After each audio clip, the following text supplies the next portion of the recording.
Quelles compétences avez-vous développées lors de votre doctorat? Ah, ça c'est une question intéressante. J'ai côtoyé différents directeurs de recherche, différents directeurs de thèse. J'en avais un qui était attitré pour mon sujet de recherche et en qui j'avais toute confiance, mais j'ai pu voir aussi ceux des autres, ceux des autres doctorants. Donc là, c'est intéressant de voir comment ça se passe, de constater que certains directeurs de thèse avaient 10, 12, 15 étudiants à charge. Étudiants, pas forcément que des doctorants, mais quand vous encadrez aussi des masters, master 1, master 2 et des thèses, ça commence à faire beaucoup. Je pense que c'était il n'y a pas si longtemps que ça, puisque je suis une docteure tardive.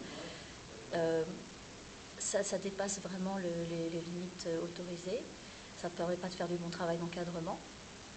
Et quand on voit aussi le gâchis des étudiants, des thésards qui arrêtent au bout de 2-3 ans de recherche, parce que pas encadrés, ou on les a laissés se fourvoyer sur un terrain qui était un peu trop glissant, sur une thèse qui prenait trop de temps, au lieu de leur dire non, ça c'est pas possible, dans le cadre contraint de 3 ou 4 ans, ce n'est pas possible, je te conseille un autre sujet. Non, on les a laissés se fourvoyer sur un sujet qui n'était pas gérable dans le temps imparti.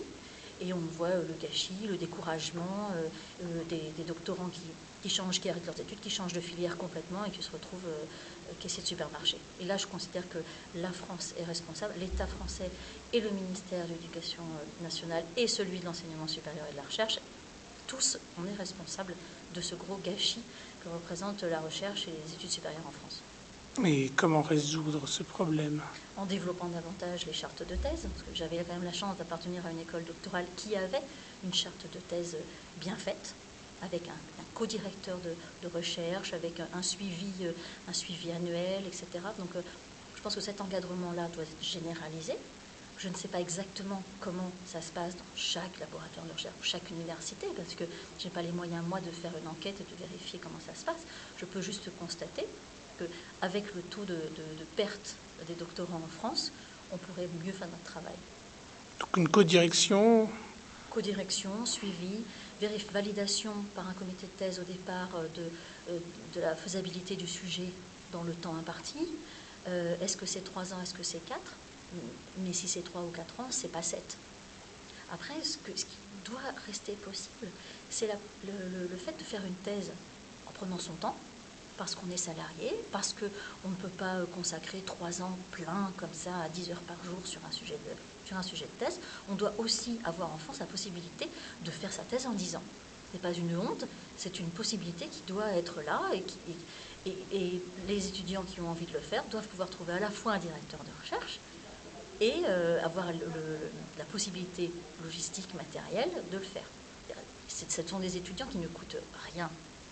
Ils payent en plus leur carte d'étudiant chaque année. Ils n'encombrent pas les amphis. Donc on ne va pas pouvoir nous dire en plus que ce sont des étudiants qui coûtent à la société. Non, ils rapportent puisqu'on les voit pas beaucoup. Ils font leur travail dans leur coin. Ils se débrouillent tout seuls pour avoir accès à la documentation, pour aller en mission en France ou à l'étranger. En général, là, les laboratoires peuvent les aider un petit peu, les universités. Mais en général, ils ne coûtent pas grand-chose. Je veux juste qu'on puisse leur laisser la possibilité à eux aussi de faire œuvre de recherche, de participer aux études en France. Et qu'est-ce qui vous a poussé, vous, à faire un doctorat? J'étais dans un laboratoire mixte CNRS Muséum d'histoire naturelle à Paris.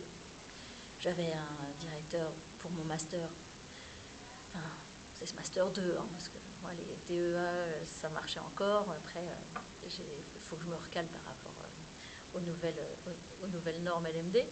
Donc pour mon master 2, j'avais effectivement un directeur qui était Jean-Denis Vigne, quelqu'un d'extrêmement compétent, brillant et très bon pédagogue. Et j'ai vu avec lui, on a vu ensemble le sujet qui prolongeait mon master. Et je me suis dit, bon, bah, là, il y a moyen de faire une thèse, mais Jean-Denis, je ne la ferai pas. Je ne la ferai pas en 3 ans, parce que moi, j'ai 4 enfants. J'essaye, il faut que je vive sur le côté. J'ai un mari aussi. Je n'aurai pas la possibilité, c'est pas possible de la faire en 3 ans. On s'est dit, bon, bah, on va prendre le temps qu'il faut. Et puis, je l'ai terminé en 2010. Voilà. Et ça a pris beaucoup de temps. J'ai eu beaucoup de moments de découragement. Ça, ce sont des sensations que je peux comprendre et c'est humain. Mais quand on n'a pas un encadrement suffisant, le découragement, il vient tout de suite. Et j'ai vu autour de moi beaucoup de gens abandonnés. J'ai vu aussi beaucoup de doctorants réussir leur thèse, soutenir leur thèse, devenir docteur et ne rien trouver après. Peut-être enchaîner un ou voire deux post-docs et puis se retrouver ensuite avec un avenir bouché, puisque leur espoir c'était d'être embauché au CNRS, d'être recruté au CNRS. Ce n'est pas possible. Qu'est-ce que je fais après? Donc il y a un problème d'information, d'orientation dans cette filière aussi. C'est qu'on a son doctorat, ok. Qu'est-ce qu'on fait si on ne rentre pas dans les grands organismes de recherche? Qu'est-ce qu'on fait si ce doctorat-là, on n'arrive pas à le valoriser? Alors qu'il y a d'autres pistes. Malheureusement, en ce qui me concerne, les pistes, elles ne sont pas venues de l'institution. Elles sont venues d'une amie qui m'a dit, tu sais Isabelle, il y a les concours de la fonction publique territoriale.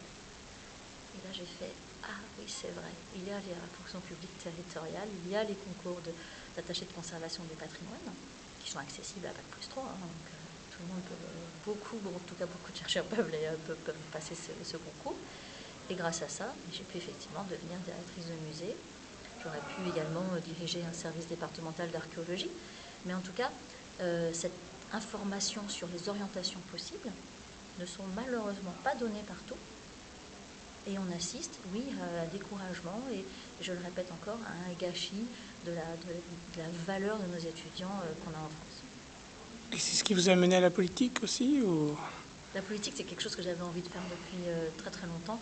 Et pour faire de la politique, pour le faire bien, il faut être libéré de contingences, de pensées parasites. Donc moi, j'ai attendu d'avoir des enfants suffisamment grands pour pouvoir me lancer.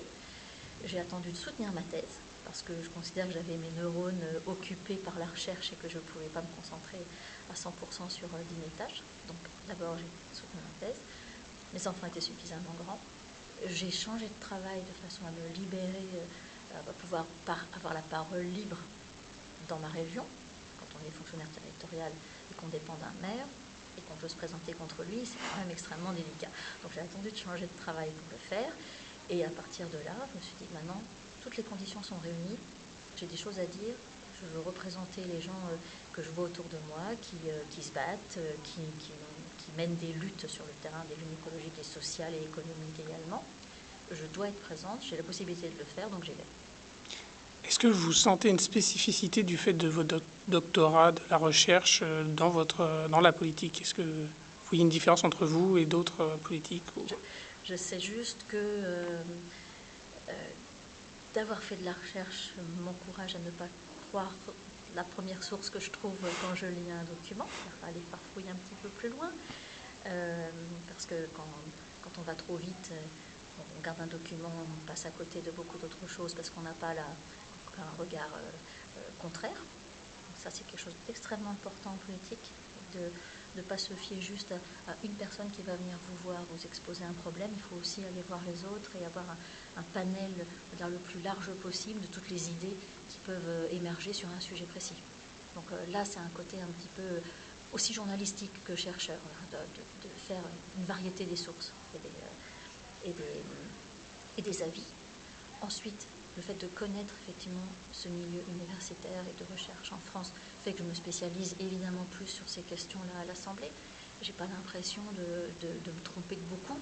Et puis quand comme tout le monde, j'ai des doutes, je me retourne vers d'anciens collègues ou des gens qui sont toujours en poste, qui peuvent me donner des renseignements. Et voilà, moi j'ai connu une situation, par exemple, avec l'AERS qui était telle en 2000. Est-ce qu'en 2012 ou 2013, est-ce que ça a évolué? Moi, j'ai besoin de me recoller aussi avec l'actualité extrêmement fraîche du moment. Comment ça se passe sur le terrain des universités et des organismes de recherche en 2013? Je fais malheureusement le constat que c'est bien pire. Les conditions de recherche n'étaient déjà pas idéales en 2000, elles le sont encore moins en 2013. C'est économique surtout ou... Je dirais pas que économique, mais pour la plupart, ça vient quand même d'un problème économique. C'est-à-dire que je vois des responsables de laboratoire qui passent leur temps à remplir des dossiers pour des appels à projets.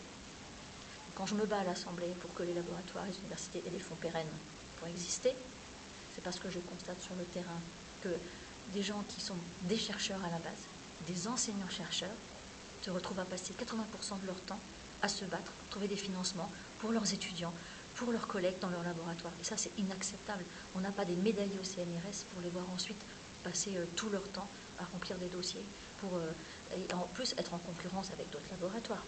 Ce que je précise, quand je me bagarre contre le principe des LABEX, Equipex, etc., c'est parce que même des gens qui sont contre ces processus d'appel à projet sont obligés, par la force des choses, de postuler, de candidater sur ces appels à projets, parce que sinon il n'y a rien. Donc on devient complètement schizophrène. Vous avez des chercheurs et des responsables de laboratoire qui sont contre le principe de cette mise en concurrence entre chercheurs, entre labos, et qui vont quand même devoir y aller, et qui vont quand même devoir remplir des dossiers, parce que sans ça, ils ne font pas vivre leur équipe. Donc c'est un sentiment terrible. Vous êtes écartelé entre deux principes de base, trouver de l'argent, ne pas céder à cette mise en concurrence des laboratoires entre eux. L'État devrait aider tout le monde. Il n'y a pas plus de SHS ou de sciences dures, c'est tout le monde participe à l'esprit de l'enseignement supérieur en France, tout le monde participe à la recherche. Il n'y a pas un axe, il y en a 10 000. Tout le monde doit trouver sa place, et actuellement en France, je constate que non, il n'y a pas de place pour tout le monde. On approche bientôt des municipales. Est-ce que vous allez parler des collectivités locales? Est-ce que vous allez vous impliquer? Je m'implique déjà dans une liste. Alors je me qualifie de moteur arrière, puisque je suis contre le cumul des mandats. Je ne brigue pas un mandat exécutif, mais par contre, pour donner un coup de main sur une liste de gauche plurielle et de personnes non encartées, donc c'est une liste d'union citoyenne à Bayeux, là où j'habite, je me présenterai en 20e ou 15e position. Je ne brigue rien du tout, je veux juste donner un coup de main et faire en sorte que ma parole soit entendue. Merci beaucoup. De rien.